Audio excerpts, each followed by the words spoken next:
Hello दोस्तों, स्वागत है आपका मेरे इस चैनल पे जिसका नाम है इंग्लिश फॉर एवर। तो मेरे चैनल पे ये हिंदी में मेरी पहली वीडियो है।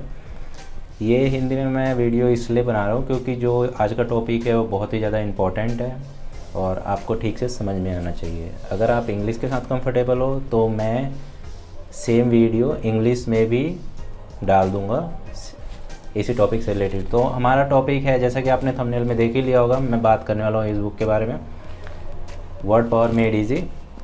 ये वोकैब के मामले में नंबर 1 बुक है और कॉम्पिटिटिव एग्ज़ाम में काफ़ी फेमस है, सभी कॉम्पिटिटिव एग्ज़ाम वाले पढ़ते हैं।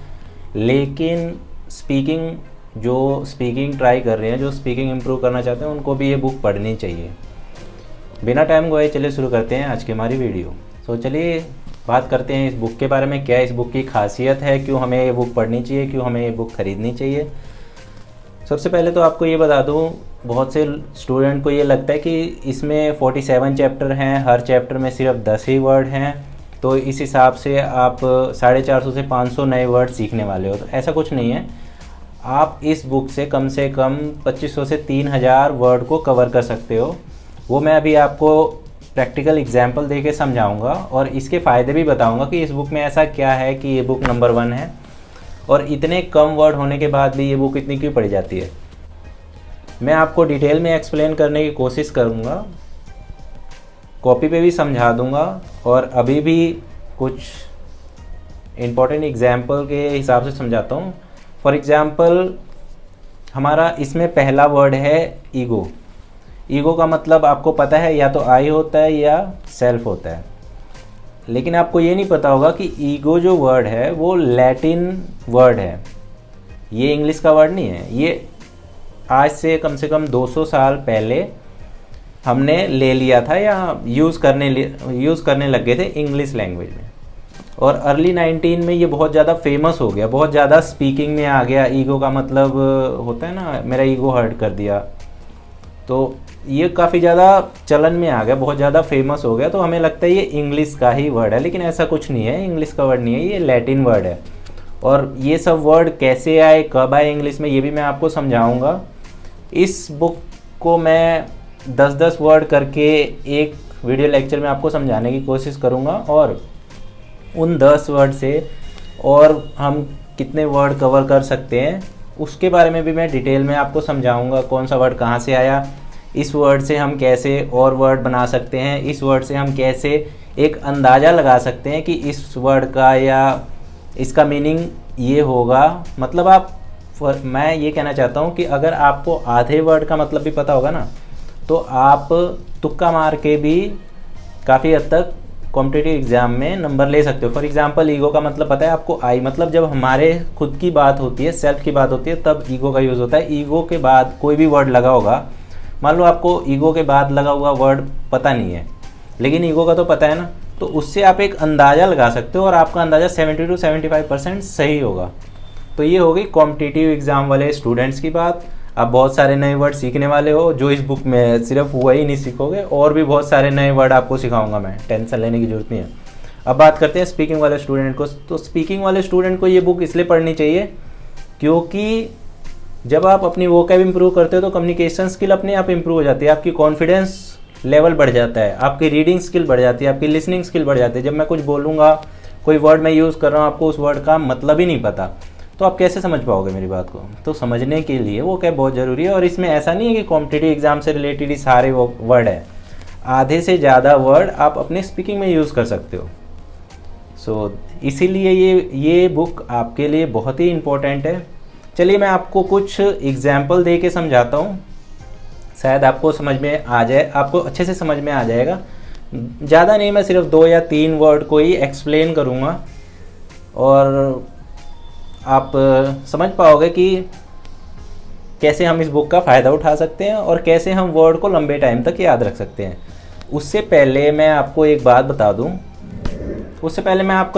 दूँ, मैं इस बुक पे हर एक वीडियो लेक्चर में मैं 10 वर्ड को कवर करने वाला हूँ और उस 10 वर्ड से रिलेटेड मैं कुछ और 2, 4, 5 वर्ड और एक्स्ट्रा बताने की कोशिश करूँगा, अच्छे से आपको नॉलेज देने की कोशिश ये करूँगा कि आपको वीडियो लेक्चर ख़त्म होने से पहले वो 10 वर्ड याद हो जाए और आप उस वर्ड को कभी ना भूलो। और मैं आपको ये भी बता दूं कि वीडियो में बहुत ज़्यादा लंबा नहीं बनाने वाला, 15-20 मिनट 25 मिनट की वीडियो नहीं बनाऊंगा। बहुत ज़्यादा टाइम लगेगा तो 4 मिनट लगेगा, 4 से 5 मिनट के अंदर मैं उस वीडियो को ख़त्म कर दूंगा। उन 10 वर्ड को समझा दूंगा, रिवाइज करवा दूंगा और बता दूंगा कैसे याद करना है, कैसे रिवाइज करना है, कैसे आप लंबे टाइम तक उस वर्ड को याद कर सकते हो। तो डिटेल में मैं आपको 10 वर्ड सिर्फ 3 से 4 या बहुत ज़्यादा मैक्सिमम लगेंगे तो 5 मिनट लगेंगे, इन 3, 4 या 5 मिनट में आपको 10 वर्ड हर रोज़ याद हो जाएंगे। तो ये बहुत ही अच्छी बात है, क्योंकि जब आप खुद पढ़ते हो तो आप कंफ्यूज हो जाते हो, आपको डिटेल नॉलेज नहीं होती उस वर्ड की। आप 10 में से 4-5 वर्ड तो उसी टाइम भूल जाते हो, क्योंकि जब आप डिटेल में पढ़ते हो बहुत सारे वर्ड आपको समझ में नहीं आते, आपको डेफिनेशन समझ में नहीं आती। लेकिन जब मैं पढ़ाऊँगा उसके बाद जब आप इस बुक को पढ़ोगे तो आपको मज़ा आएगा, आपके सिर में दर्द नहीं होगा। या बिना, अगर आपके पास ये बुक नहीं भी है तो भी कोई दिक्कत नहीं है, आप बिना बुक लिए आप मेरी गाइडेंस से पढ़ सकते हो, मेरे वीडियो लेक्चर से पढ़ सकते हो, क्योंकि मैं इसमें से हर चीज़ को कवर करने वाला हूँ। बल्कि इससे ज़्यादा ही वर्ड आपको दूंगा, जो इसमें है वो तो डेफिनेटली दूंगा 110%, लेकिन इसके अलावा मिलते जुलते वर्ड हैं वो भी आपको मैं पढ़ाने वाला हूँ मेरे वीडियो लेक्चर में। तो अगर आपने अभी तक मेरे चैनल को सब्सक्राइब नहीं किया तो प्लीज़ सब्सक्राइब कर ले, लाइक कर दे, इस वीडियो को शेयर कर दे अपने फ्रेंड के साथ जो भी कॉम्पिटिटिव एग्ज़ाम की तैयारी कर रहे हैं या जो भी इंग्लिश बोलने में इंटरेस्टेड हैं। अब बात कर लेते हैं इस बुक को पढ़ना कैसे है। इस बुक में 47 चैप्टर हैं, एक चैप्टर एक ही दिन में करना होता है। बहुत सारे स्टूडेंट सोचते हैं कि हम एक दिन में 5 चैप्टर कर देंगे, 10 चैप्टर कर देंगे, तो वो वर्थ नहीं है, क्योंकि आप याद नहीं कर पाओगे। आप कर तो लोगे लेकिन वो आपके दिमाग में बैठेंगे नहीं, आप उसका फ़ायदा नहीं उठा पाओगे। कॉम्पिटिटिव एग्ज़ाम दोगे आप भूल जाओगे, फिर आप सोचोगे यार ये वर्ड पढ़ा तो था लेकिन इसका मीनिंग मैं भूल गया। क्यों भूल गया? क्योंकि आप 100 वर्ड एक दिन में थोड़ी याद कर पाओगे। आपको 10 वर्ड याद करने हैं, उस 10 वर्ड से मैं 30-40 वर्ड आपको याद करा दूंगा, उससे मिलते जुलते, जो आप कभी नहीं भूलोगे। तो यही मेरा इस वीडियो बनाने का मकसद था, इस बुक को ठीक से पढ़ाना। तो आने वाली वीडियो मैं हिंदी में भी बनाऊंगा, इंग्लिश में भी बनाऊंगा, और 3, 4 या 5 मिनट में वो वीडियो ख़त्म हो जाएगी और आपको 10 नए वर्ड हर रोज़ सीखने को मिलेंगे। अगर आपको ये बुक ख़रीदनी है तो ख़रीद भी सकते हो। इस बुक का MRP 179 है, लेकिन आपको ये किसी भी बुक स्टोर पे 120-130 के अराउंड मिल जाएगी। अगर कहीं डिस्काउंट मिल रहा हो तो 110-120 रुपये के आसपास ये बुक मिल जाती है। बहुत ज़्यादा महंगी मिलेगी तो 130 या 140 रुपये की मिलेगी। 700 पेज की ये बुक है, नंबर 1 वोकैब की बुक है ये। तो अगर आपको ख़रीदना है तो ख़रीद लो, नहीं ख़रीदना है तो मत खरीदो, लेकिन मेरे चैनल को सब्सक्राइब कर लो और नए वर्ड सीखो। मैं सिर्फ यही वाले वर्ड नहीं डालूंगा, मैं अभी नाउन, वर्ब, एडजेक्टिव, एडवर्ब, उससे रिलेटेड भी हज़ार वर्ड या 100 वर्ड करके उन पे भी वीडियो बनाऊंगा। वो बेसिक वर्ड होंगे जो आपकी स्पीकिंग में बहुत ज़्यादा इंपॉर्टेंट होंगे, लेकिन ये कॉम्पिटिटिव एग्ज़ाम के लिए बहुत ज़्यादा इंपॉर्टेंट है। स्पीकिंग के लिए भी है लेकिन कॉम्पिटिटिव एग्ज़ाम के लिए ज़्यादा है। तो यही मैं आपको समझाना चाहता था इस वीडियो में। आई होप आपको समझ में आ गया होगा। चलिए देखते हैं कुछ एग्जाम्पल, किस तरह से हम इस बुक में समझने वाले हैं वर्ड को और कैसे लंबे टाइम तक याद रखेंगे और अलग कॉम्पिटिटिव एग्ज़ाम में उसका फ़ायदा उठा पाएंगे। तो सबसे पहले हम लिखते हैं एक वर्ड, ये मैंने लिखा मरमेड। आप में से बहुत सारे बच्चों को ये पता होगा, स्टूडेंट को ये पता होगा कि मरमेड का मतलब होता है जलपरी, लेकिन आप में से बहुत कम को पता होगा कि मरमेड इसका मतलब होता है सी, इसका मतलब होता है यंग गर्ल। तो इन दोनों वर्ड से मिलके बना मरमेड, जिसका मतलब होता है जलपरी। तो कहीं भी आपको ये वर्ड दिख जाए बिगनिंग में या लास्ट में, तो इसका मतलब किसी यंग लेडी के बारे में बात हो रही है। और अगर आपको ये वर्ड कहीं दिख जाए, इसको हम प्रीफिक्स और सफिक्स भी बोलते हैं, तो मतलब समुद्र के बारे में बात हो रही है। ठीक है, एक और वर्ड देख लेते हैं जो काफ़ी इम्पोर्टेंट है।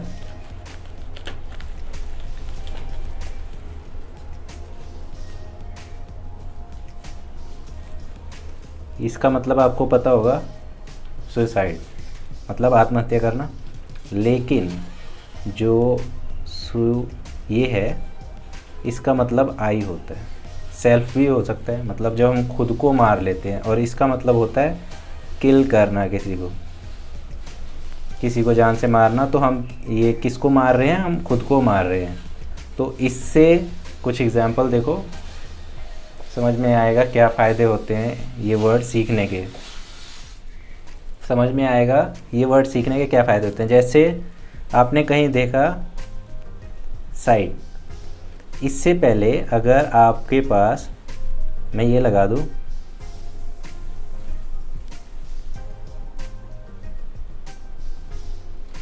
पेस्टिसाइड, तो इसका मतलब क्या होगा? फादर को मारने वाला, जो अपने पिता को मारता है उसे हम कहते हैं पेस्टिसाइड। अगर मैं ये लिखूं, यहाँ आपको पता है किलिंग की बात हो रही है। मैट्री से क्या आपको पता लग रहा है? माँ को जो बंदा मारता है, जो अपनी माँ को किल कर देता है, उसे हम कहते हैं इंग्लिश में मैट्रिसाइड। तो समझ में आया? पैट्रिसाइड मतलब, तो ये कुछ एग्जाम्पल है। जब आप प्रीफिक्स और सफिक्स के बारे में पढ़ोगे तो आपको अच्छे से समझ में आएगा। मैं अच्छे से आपको प्रीफिक्स और सफिक्स के बारे में बताऊंगा, उसके फ़ायदे भी बताऊंगा, उसे क्या क्या फ़ायदे होते हैं। एक और वर्ड देख लेते हैं, पेस्टिसाइड। आपको साइड का मतलब पता लग गया। साइड का मतलब किसी को मारना और किल करना, है ना। तो पेस्टिसाइड का मतलब तो आपको पता ही होगा, जो कीट पतंगों को मारने के लिए हम दवाई वगैरह यूज़ करते हैं उसको बोलते हैं पेस्टिसाइड। तो साइड से ही देख लो, तीनों वर्ड में साइड आया, मतलब किलिंग की बात हो रही है। तीनों वर्ड सिमिलर हैं, तो आप इसको आसानी से याद कर सकते हो। आपको स्पेलिंग भी बहुत आसानी से याद हो जाएगी। आपको साइड की स्पेलिंग सिर्फ एक बार याद करनी है, उसके बाद ये पेट्रीसाइड है, मेट्रीसाइड है, पेस्टिसाइड है, काफ़ी आसानी से आपको स्पेलिंग भी याद हो जाएगी। प्रोनाउंसिएशन के बारे में बता दूंगा, और ये आपको ऐसे लंबे टाइम तक याद रहेगी। और तीसरा और आखिरी वर्ड तो सेम ही है ना, ईगो।